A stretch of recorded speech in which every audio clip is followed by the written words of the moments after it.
Interview. Hey everybody, Sean McInnes here alongside Joe Tung from Bungie, who's here to answer a few questions about Halo Reach. Joe, thank you for joining us today. Thanks for having me. So Joe, it's been a while now since E3, and you guys unveiled something new at the show. It was space combat, a first for the Halo series. Can you talk about what sort of reactions you were expecting to get for that demo versus what you got? We specifically chose space combat because it is a brand new thing that we've added into Halo Reach, and the response was great. People were really excited about space combat. I think they're really anticipating what it's going to feel like to fly a spacecraft in Halo Reach, and that's exactly what we're looking for. And you know, it seems like that E3 demo that you showed off was sort of the appetizer to the demo that you guys showed today. It was two very extensive missions from the game. It was one called Nightfall and one called Tip of the Spear. Nightfall, I noticed, seemed a little bit darker, a little bit more subdued than the typical Halo experience. Is that something that you guys are really aiming for with this game?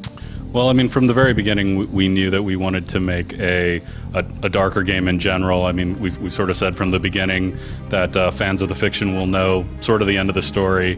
And so Halo Reach is definitely a darker take on the universe than you've seen before.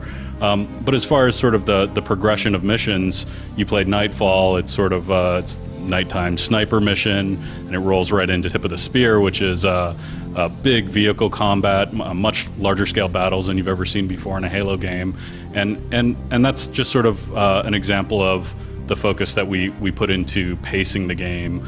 We definitely wanted to sort of start out that Nightfall on a sort of quiet note, give you a really awesome sniping experience, and then come right back at you with the big vehicle combat in Tip of the Spear. So hopefully that came across. Can you talk to us about some of the faces in the game? In Nightfall, you were playing alongside Kat, and then at Tip of the Spear, you were alongside George. Two kind of different personalities, I noticed. Sure, yeah. Well, you're actually fighting next to June in Nightfall. He's sort of the sniper of the bunch. Sort of chats in your ear over the comms while you're sniping. It's a really nice character to fight alongside in the sniper mission. In Tip of the Spear, you actually start out with Kat. Kat's sort of second in command of Noble Team.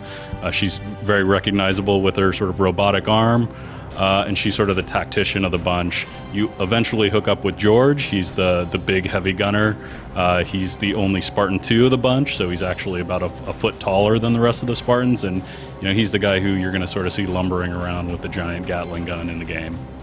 Now, I imagine it's probably a lot easier in terms of story and characters to introduce a lot of new elements in there, but the gameplay, I'm sure you don't want to mess around too much with that because you guys found a great formula early on, and you have a lot of rabid fans out there who don't want you to reinvent the wheel. Can you talk about how you guys have gone about finding the right balance there in terms of the basic gameplay, you know, introducing new elements into it to add some flavor while still maintaining what makes Halo Halo?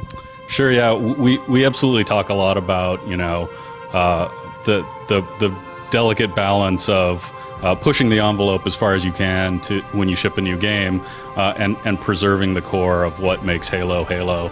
And it's really difficult. You know, if you touch even the smallest thing in Halo, chances are it was sacred to someone, and they actually loved that aspect of the game.